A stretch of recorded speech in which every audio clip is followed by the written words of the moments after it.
ಖುಷಿ ಚಾಮರಾಜನಗರ ತಾಲೂಕು ತಾಲೂಕು ನೀರು ಚೇಂಜ್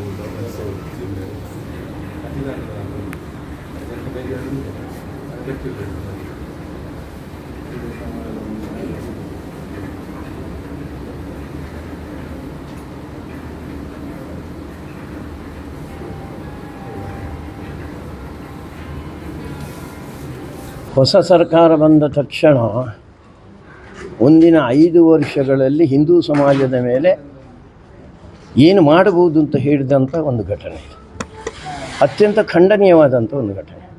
ಒಂದು ಸಣ್ಣ ವಿಷಯಕ್ಕೋಸ್ಕರ ಪೊಲೀಸ್ ಸ್ಟೇಷನ್ಗೆ ಕರ್ಕೊಂಡು ಹೋಗಿ ಈ ರೀತಿ ಅಮಾನುಷ್ಯವಾಗಿ ಹೊಡೆಯುವಂಥದ್ದು. ಕಂಬಳ ಆಗ್ತದೆ, ಕಂಬಳ ಆಗುವಾಗಲೂ ಓಡಿಸೋನು ಕೋಣಕ್ಕೆ ಹೊಡೆದರೆ ಶಿಕ್ಷೆ ಆಗಿಬಿಡ್ತದೆ ಅವನಿಗೆ. ಒಂದು ಪ್ರಾಣಿಗೆ ಆ ರೀತಿ ಗಾಯ ಆಗಬಾರ್ದು ಅಂತ ಯೋಚನೆ ಮಾಡಿದ್ದಾರೆ. ಇವರು ಎಂಥ ಅಮಾನುಷ ರೀತಿಯಲ್ಲಿ ಪೊಲೀಸರು ವರ್ತನೆ ಮಾಡಿದ್ದಾರೆ. ಅಂದರೆ ಸರ್ಕಾರ ಬದಲಾದ ತಕ್ಷಣ ಏನು ಬೇಕಾದ್ರೂ ಮಾಡ್ಬೋದು ಹಿಂದೂಗಳ ಮೇಲೆ ಭಾರಿ ದೊಡ್ಡ ನಡೆದಂಥ ಒಂದು ಭಾರಿ ದೊಡ್ಡ ಅತ್ಯಾಚಾರ ಇದು ಅಂತ. ಈಗ 2 ಜನರನ್ನು ಸಸ್ಪೆಂಡ್ ಮಾಡಿದ್ದಾರೆ ಅಂತ ಹೇಳಿತ್ತು ನಾನು. ಅದರ ಮೂಲ ಇರುವಂಥದ್ದು ಡಿ ವೈ ಎಸ್ ಪಿನೂ ಸಸ್ಪೆಂಡ್ ಮಾಡಬೇಕಿಲ್ಲಿ ಅಂತ.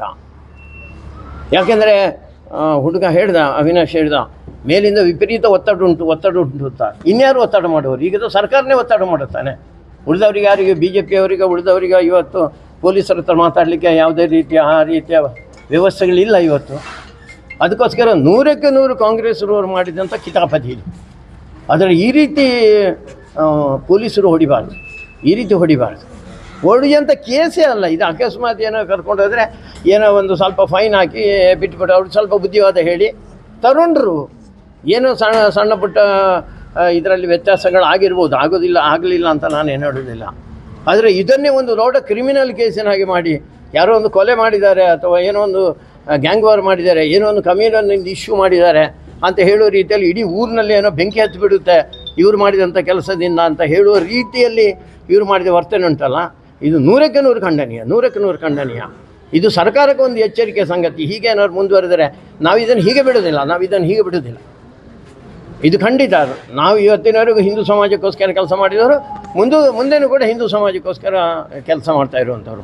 ನಾವೆಲ್ಲರೂ ಒಟ್ಟಾಗಿ ಒಗ್ಗಟ್ಟಿನಿಂದ ಹಿಂದೂ ಸಮಾಜ ಏನು ಅಂತ ತೋರಿಸುವಂಥ ರೀತಿಯಲ್ಲಿ ಯೋಚನೆ ಮಾಡ್ತೇವೆ ನಾವು. ಇದನ್ನಂತೂ ನಾವು ಯಾವುದೇ ರೀತಿಯಲ್ಲಿ ಕ್ಷಮಿಸುವುದಿಲ್ಲ. ಯಾರು ಇದಕ್ಕೆ ಹಿಂದಿನ ಪ್ರೇರಣಾ ಶಕ್ತಿಯಾಗಿದ್ದಾರೆ, ಯಾರು ಅವರು ಪೊಲೀಸರು ಹೇಳ್ತಾ ಇದ್ದಾರೆ ಅಂತ ನಮಗೆ ಒತ್ತಡ ಇದೆ ಅಂತ, ಆ ಒತ್ತಡ ಯಾರ್ದು ಅಂತ ಹೇಳಿ ಅವರು, ಯಾರ ಒತ್ತಡ ಬಂದಿದೆ ಅಂತ ಹೇಳಿ ಅವರು, ಯಾಕೆ ಒತ್ತಡ ಬಂದಿದೆ ಅಂತ ಹೇಳಿ, ಏನು ಅಂಥ ದೊಡ್ಡ ಅಕ್ಷಮ್ಯ ಅಪರಾಧ ಏನಾಗಿದೆ ಮಾಡು ಹಾಗೆ, ಅದಕ್ಕೆ ಇಂಥ ಶಿಕ್ಷಣ ಕೊಡೋದು. ಅವನು ನಡೀಲಿಕ್ಕೆ ಉಂಟು ಸ್ವಲ್ಪ ದಿವಸ. ಒಳ್ಳೆ ಪಾಪ ಸಾಮಾನ್ಯ ಒಬ್ಬ ಕಾರ್ಯಕರ್ತ, ಸಾಮಾನ್ಯ ಒಬ್ಬ ಜನ, ಅವನೇನೋ ಭಾರಿ ಶ್ರೀಮಂತ, ಭಾರಿ ಅವನಿಗೆ ಗೊತ್ತಿದೆ ಏನಿಲ್ಲ, ಸರ್ವಸಾಮಾನ್ಯ ಜನ ಇರುವಂಥದ್ದು ಸಣ್ಣ ಪುಟ್ಟ ವ್ಯತ್ಯಾಸಗಳಾಗ್ತದೆ. ಅದಕ್ಕೆ ಪೊಲೀಸರು ಮಾಡಬಾರ್ದು. ಮತ್ತು ನಾನು ಎಚ್ಚರಿಕೆಯನ್ನು ಕೊಡ್ತೇನೆ, ಸರ್ಕಾರ ಹೇಳಿದಂಥ ಪೊಲೀಸರು ಏನಾದ್ರು ಮಾಡಿದರೆ ನಾವು ಇದನ್ನು ಖಂಡಿತ ಬಿಡೋದಿಲ್ಲ. ಅದು ಮುಂದಿನ ದಿನಗಳಲ್ಲಿ ಕೆಟ್ಟ ಪರಿಣಾಮ ಆಗ್ಬೋದು. ಅದನ್ನು ಪೊಲೀಸರು ನೆನಪಿಟ್ಟುಕೊಳ್ಬೇಕು. ಸರ್ಕಾರ ಬದಲಾದ ಕೂಡಲೇ ನಿಮ್ಮ ಈ ರೀತಿಯ ಹಿಂದೂ ಸಮಾಜದ ಮೇಲೆ ಆಕ್ರಮಣ ಮಾಡುವಂಥ, ಅನ್ಯಾಯ ಮಾಡುವಂಥ ಪ್ರವೃತ್ತಿ ಆಗಬಾರ್ದು. ಇವತ್ತಿನವರೆಗೆ ನಾನು ಯಾರಿಗೂ ಹೇಳಲಿಲ್ಲ. ನಾವು ಯಾವುದೇ ಹಿಂದಿನ ಸರ್ಕಾರ ಇದ್ದಾಗಲೂ ನಾವೇನೇನು ಹಿಡಿ ತಡೆ ಬಡಿ ಅಥವಾ ಇನ್ನೇನಾದ್ರು ಮಾಡು ಅಂತ ನಾವು ಇವತ್ತಿನವರೆಗೆ ಯಾವುದೇ ಪೊಲೀಸ್ ಸ್ಟೇಷನಲ್ಲಿ ನಾವು ಹೇಳಲಿಲ್ಲ. ಕಾನೂನಿನ ಕ್ರಮ ಏನು ತಗೊಳ್ಳಿ.